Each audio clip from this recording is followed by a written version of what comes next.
extremely stupid or just fun, crazy art styles sort of stuff, then they can, but usually, like, they try to take on a unique sci-fi premise, and there are a couple heady episodes of the show that are quite intelligent and thoughtful and weird.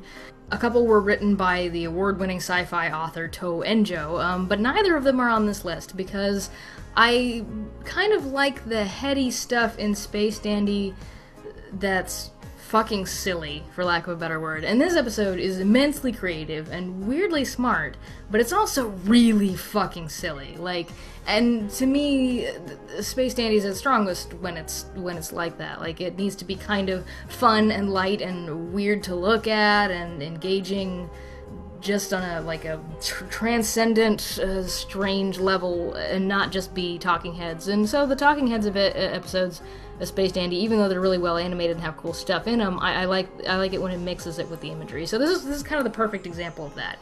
There's a lot of really neat sci-fi concepts going on in here, but they're also completely tied to the idea of fish and stupid fish puns and stupid teleporter jokes, and stuff like that. It's a really great mix, and Masaki Yuasa's thematic voices here, along with his animation style, the sort of like super fluid, formless, squishy, but yet with a lot of harsh edges. Yuasa style is totally here, and it's just a really neat, funny, but also strangely smart and super unique sci-fi vignette. So yeah, absolutely, really awesome. My number 7 pick.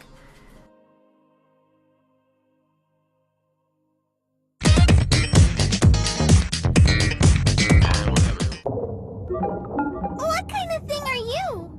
Sorry? What are you? I'm human, baby. Isn't that obvious? Human! Hi, human! Nice to meet you. I'm 033H. Oh, well, that's a pretty name. Thank you, human! Episode 9, Plants Are Living Things Too, baby.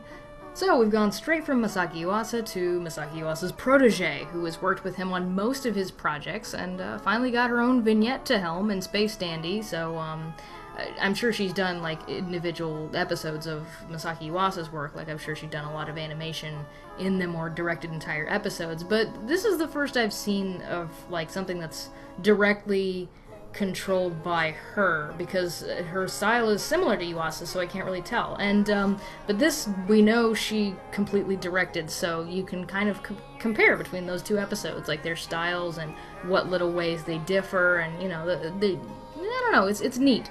It's neat to see the two kind of separated into different vignettes. And I don't know if you've noticed a pattern here when I've been talking about it, but there are a lot of ladies all over the production of Space Dandy, like in prominent creative positions, not just like in color or in editing or as animators, which animators is a very important job, but I mean like director, lead animator, writer, like a lot of women in Space Dandy. I want to say more than I've seen in a long time, including, like, there's another one I'm going to talk about coming up in the very next spot, so in the next video, because this one ends part 1. Despite the show's heavy focus on boobies, like, this is one of the most overtly estrogen-tastic anime that I can think of. But anyway, this episode is pretty much all visuals, and those visuals are outstanding, just dreamlike. It says plants are living things, but the subject here is obviously like microbes, microscopic organisms, and it's really breathtaking. It's seeing Dandy basically in the world under a microscope, and it's gorgeous, strange, a little bit like the music and sound work really adds to the whole weird, globby, but cute, very, very cute aesthetic of the whole thing. But on top of that, it has a nice, very simple, very touching story to go along with it. It has a very touching ending that, kind of moves the soul a little bit, which edges it up just past a lot of the visually oriented episodes of Dandy to me, and that it got me right here, I guess. But yeah, not much more to say other than it's a really neat looking episode that's really sweet and cuddly, and hey, it's more women basically doing huge stuff in anime, so that's cool. Like, I started talking about that because I was just stunned how many women there were in like prominent creative positions in Space Dandy, which I hadn't really thought about until now, but there's a lot comparatively. So it's cool. Anyway, so see you over in part 2, and we'll conclude the countdown.